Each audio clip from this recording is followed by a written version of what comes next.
Hey, everybody, it's Mike Sullivan with Born to Shine. Today, we have an awesome guest. Her name is Ilin Magran, and she is the Director of Student Wellness Services in Glendale, California, and it's Glendale Unified School District. And Ilin, thank you so much for being with us. Thank you, Mike, for having me. Thank you. Oh, well, you know what? Let's dive into it because our listeners would love to hear your inspiring story because you are a rock star in your district. I mean, you're at like the top of the top. So if you wouldn't mind sharing, how was your journey to become the Director of Student Wellness Services? Thank you, Mike, and I appreciate your kind words. I'm not on top of the top, but we do provide a lot of services for our families and our students. But before I share what we do here in Glendale, I would like to share a little bit about my journey and my history. So I was 19 years old when I migrated to United States with my mom and my brother. And, started community college, very difficult, new culture. I had to learn everything from scratch, and I left my high school friends and of course my community behind to come here for better opportunities. As a student going through this process, I started our local community college, which is GCC, not knowing what I wanted to do. All I knew is I wanted to help people.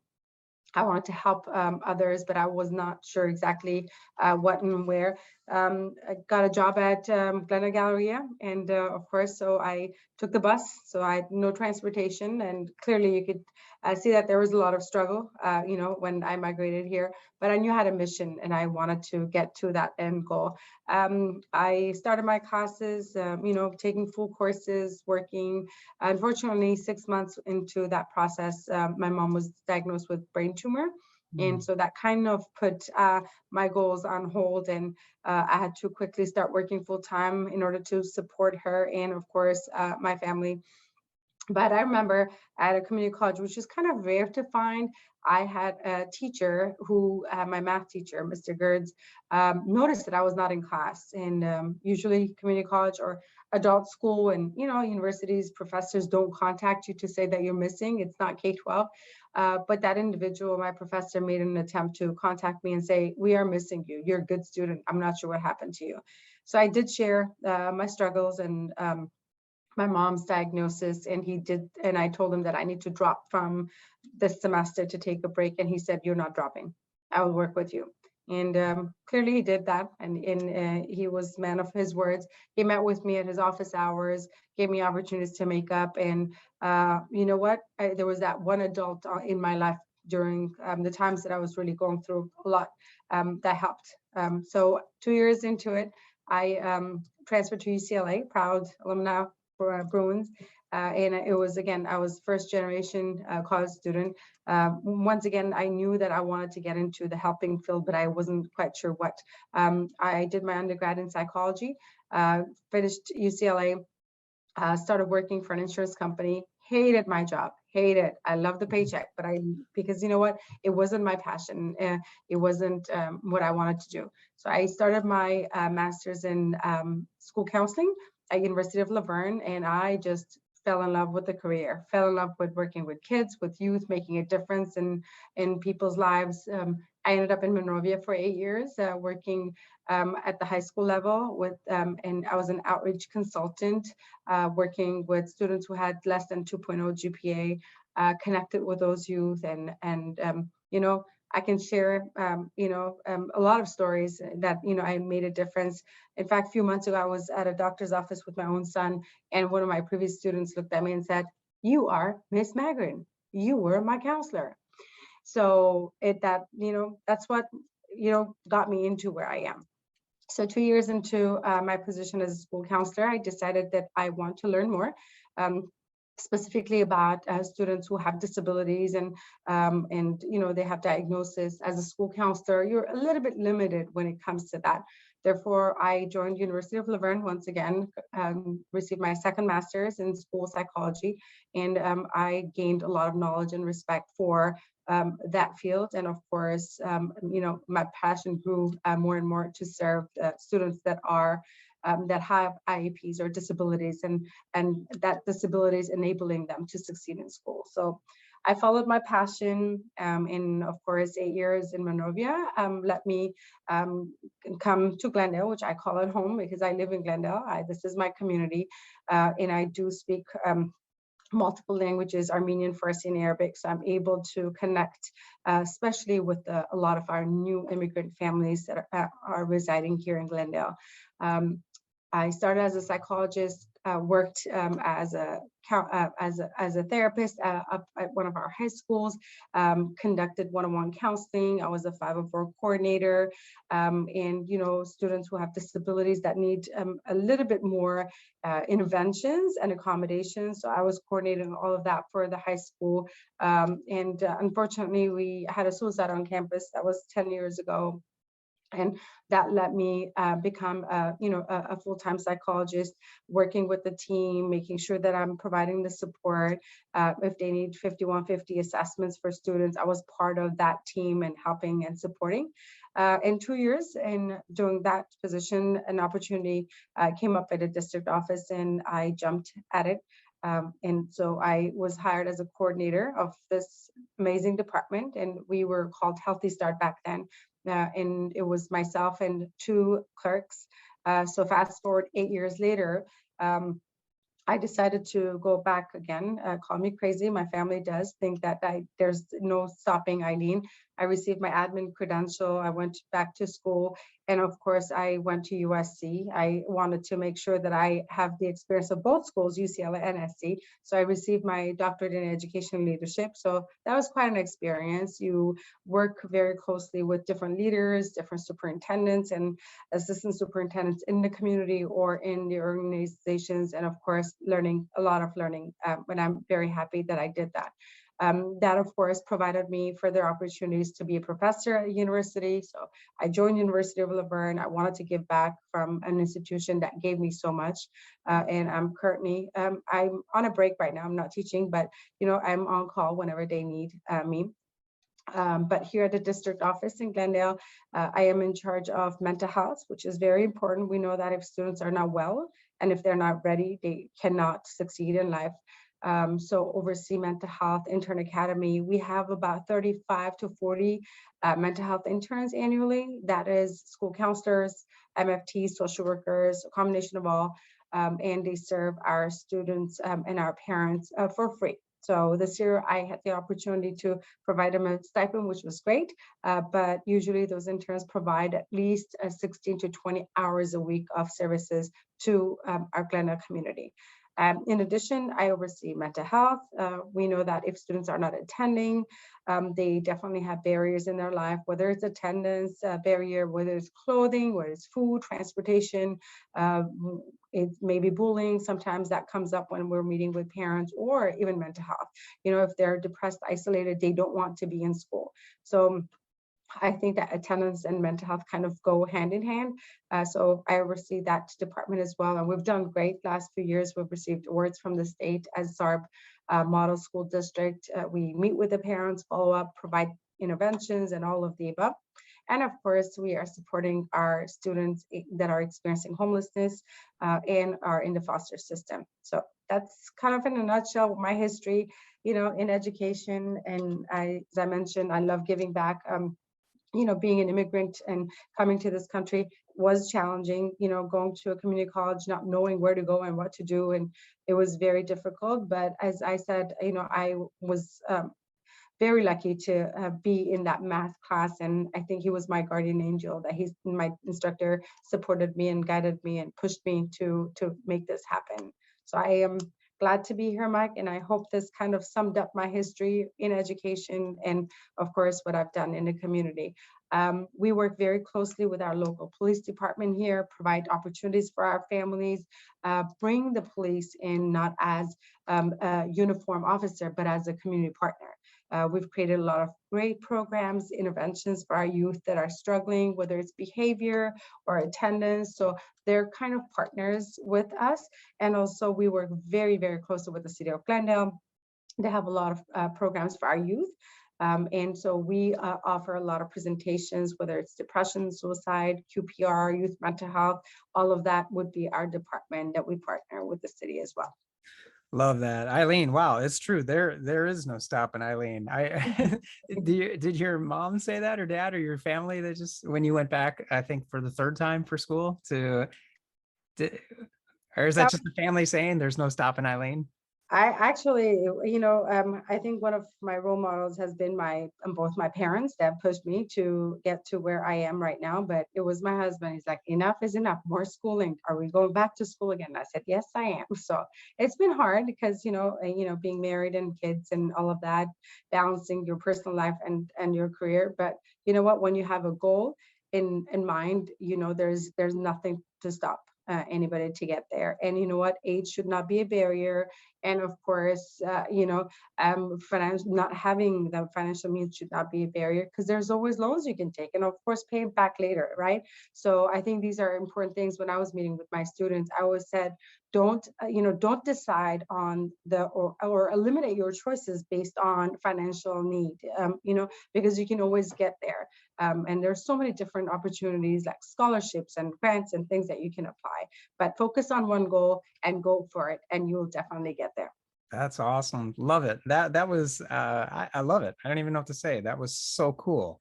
Thank you. Not letting anything be a barrier. If it's money, age, whatever excuse we all come up with, and we're all good at it as humans. So that's great that you just put in whatever excuse we may come up with, forget it. You have a passion, go for it. And to really focus, laser focus on it, and just that one and only thing, not, well, maybe I'll be passionate about this, and how about that? Maybe that too. And then all of a sudden it's scattered. So it's great that you were so laser focused on wanting to help people. And it went from, I think it was insurance, right? Is that what you hated? It was an insurance gig. You didn't like that. And Yeah, then you I found think your lane. so. I think, fresh out of college, we know that, a lot of, I have my teenagers right now, they think that you get your BA and you're going to be a millionaire. It doesn't work like that. So Right. your first job out of college, I really had to work. So I did take the opportunity of the insurance position. It was great in downtown LA, very nice, sophisticated area. You have all the business, people coming out. It's great. But of course, at the end of the day, it's a very isolated position. Um, and you're not making a difference in people's It lives. wasn't your passion. It And wasn't my passion. I yeah. wanted to be around kids. I wanted to be around families. I wanted to give back. And I wanted to make a difference in somebody's life. Working as an insurance analyst, that's not what I wanted to do. Right, So right. And you're definitely making a difference. And thank you. was for our listeners, was there something that you struggled with internally, maybe in elementary school or middle school or high school? For me, it was, I was bullied in third grade, and that just really blew up my anxiety and the depression, and it was tough. So is there anything that you're comfortable sharing with our listeners that you went through? Sure. So I think a few things that just come to my mind. When I was in high school, as you said, there's a lot of bullying, of course, happening, and I'm not sure if people or even teachers were well equipped to deal with, bullying per se. But I personally have experienced that, and it really affected me because nobody did anything about it. And I think that's the reason why I'm so passionate when parents tell me that my student is bullied. I stop them right there. And what have you done as a parent? What have you done? Because we can't just use the bullying and say, we're going to isolate ourselves. We are going to stay home and do independent study and not socialize and or take any steps and actions towards that. So I'm very vocal when I'm with parents, and when we are speaking, definitely encourage parents and students to speak up. So definitely I was, one that I experienced that. But I think my second challenge in life was that my family moved a lot when I was younger, and not because of choice. It's because we had to. So I am born in Iran, from a Persian Armenian family. I am Armenian. We lived there for a few years, and my dad lived in Kuwait. So unfortunately, two huge incidents in our lives, we've experienced war. So we had to basically pack and leave and start from scratch. And so financial hardship was always, in a barrier in our life. And I wanted to make sure that when I'm working and I'm giving back to my community, I speak up that, nothing should be a barrier to your end goal. We shouldn't give up because we have challenges in life. Clearly, I see that nowadays, for example, teenagers, when you meet with them, they talk about their hardship, and as if it's the end of the world. We can't make a difference, whether it's family situation or whatever it is. But you know what? If once again, I will repeat this again. If you're focused on your goal and result, there's nothing that will stop you to get there. And you know what? Hard work pays off. And you know, I look at it as a career. And when I speak to my own kids and of course students, you need to do something that you love to do, because when you love what you do, you're not going to work. You know, you are, and that's how you should view life in general. And if you're making a difference, you know, that speaks volumes. 2 weeks ago, I was meeting with a family that the student was a 18-year-old, very sadly depressed young adult, has not seen the dad for 8 years. And, you know, she was on the verge of giving up and being a dropout. But after we met with the mom, we had a path and goal, what she needs to do, and took the opportunity of, you know, graduating with reduced credits, brought her to our continuation high school. Mom called me the next day and said, "This is the first time in such a long time that I saw my daughter smile." You know, and she of course has an eating disorder. So on top of depression, you have eating disorder, that isolation, not seeing dad. So there's multiple barriers. But I think at times, as I mentioned, our youth think that this is the end of the world. But you know what? You can find somebody who can push you and motivate you, and you know, and work through your challenges in life, and to make sure that you have a brighter future. You know, you deserve better. Everybody deserves better, and you can do it. Now, if one of your students, let's say a high school student, is listening and watching this podcast right now, and they are struggling, let's say they're in a dark place and they don't understand it, and they do feel that it's never going to get better, what would you say to her or him right now? My message to him or her would be, there is hope, there is support. You just have to take the opportunity, the advantage, and trust people. In our schools, for example, in Glendale, we are very well equipped with support staff. You have your school counselors that are, you know, working with you academically and socially. We have your school psychs that are available if there is need for you to pop in and talk and connect with them. Then you have my department. We have about 15 therapists this year that are serving our students. So any referral that comes through, for example, through the doors, whether the family has insurance or not, we don't deny access. We will make sure that they're being supported by our therapists, and also 3450 interns annually that are supporting. So those are just extra bodies on campus, adults that you can trust. Trust that there is help and there is hope, and you shouldn't give up. Whether it's depression, as I said, or some kind of life challenges, barriers, whether it's you know, financial, or it is a family situation, there's always help and support. Isolation is not the answer. You know, please use the support systems that are out there and focus on your end goal. I always say that, focus on your end goal. Love it. Love it. That's so great, Eileen. Thank you so much. And so to kind of recap what you were saying and help me if I have it correct, if the student is struggling, number one, get out of isolation. That's only going to make things worse. Number two, find a caring adult that you trust, that you feel comfortable around, someone to share what you're going through, right? A school counselor, school psychologist, share, open up, right? Take that first step to open up and talk with someone, let them know what you're going through, and to focus on their end goal, right? To focus, Correct. to know that things eventually will get better. It's not going to last forever. You and I are proof of that. You struggled, Mhm. I struggled. I went through anxiety and depression, horrible depression. I thought it was going to last forever when I was a kid, and I'm here, right? And so many people go through this, so you are not alone. Whoever is watching this, you're not alone, You're not. and you matter, and you have value, and you're important, and people care about you, and the world needs you. So find someone you can open up with, talk to them, and focus on your end goal, like Eileen said, right? Is that kind And of, find a passion, yeah, a find passion, your passion, something you love.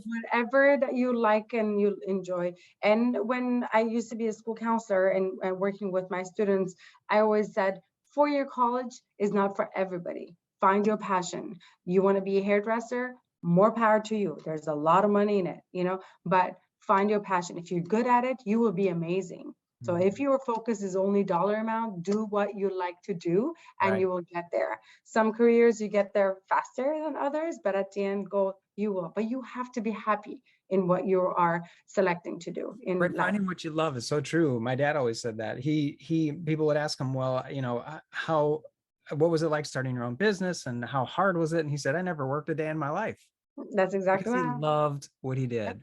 And Yes. same with me. I love what I do. And I'll work sometimes crazy hours, sometimes not as much, but I just think, wow, that was a great day. I did a lot, but it didn't feel exhausting. And I've had Yes. jobs before this that felt exhausting. Yes. Just even an hour a day was like, I'm done. This is too much. And so that's good. Focus on your end game. Find something you love that makes you happy, that really turns you on inside, that lights you up, and find someone that you can share what's going on inside. Yes, definitely. Awesome. Eileen, thank you so much for being with us today. And Thank you, Mike. Thank you for having me.